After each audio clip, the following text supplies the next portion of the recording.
जय श्रीराम मित्रांनो, काल आपण आई एकविरा देवीचे दर्शन घेतलं, पण कारल्याचा डोंगर फक्त मंदिरासाठी नाही तर इथल्या अफाट लेण्यांसाठी बी जगप्रसिद्ध आहे. आजच्या दुसऱ्या भागात मी तुम्हाला घेऊन जाणार आहे थेट बौद्ध काळातल्या या अद्भुत लेण्या बघायला. चला तर मग. हे बघा मंडळी, काय ते कोरीव काम.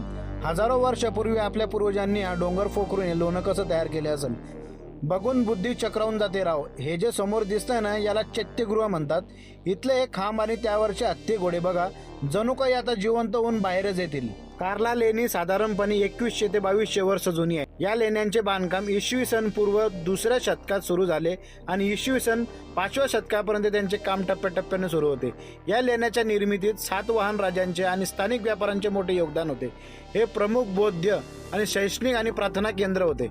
येथील चैत्यगृह हे भारतातील सर्वात मोठे आणि उत्तम जतन केलेले चैत्यगृह मानले जाते. लेण्यांच्या प्रवेशद्वारासमोर एक भव्य मुक्त स्तंभ आहे, फ्री स्टँडिंग पिलर आहे. याच्या शिखरावर 4 सिंहांच्या आकृत्या आहेत. असाच एक स्तंभ दुसऱ्या बाजूलाही होता, परंतु आता तिथे एकविरा देवीचे मंदिर उभे आहे. या शिलालेखानुसार लेण्यांसाठी दिलेली देणगी केवळ राजांनीच नाही तर शेतकरी, व्यापारी आणि परदेशी पाहुण्यांनी दिली होती. यावरून सिद्ध होते की हा परिसर त्या काळी जागतिक व्यापाराचे मोठे केंद्र होते. तर मित्रांनो, कार्ला लेणी बघून आता आम्ही निघालो आहोत आपल्या नाशिकच्या दिशेला. आता निघण्यापूर्वी शरीराला थोडी तरतरी मिळावी म्हणून काहीतरी थंड घेतलं. माझे आवडते पायनॅपल ज्यूस पिऊन खरंच शरीराला एनर्जी मिळाली. मग आम्ही निघालो परत पुढच्या प्रवासाला. आता आम्ही नाशिकला पोहोचलो आहोत. कस्टमरला त्यांच्या हॉटेलवर सुरक्षितपणे ड्रॉप केला आहे.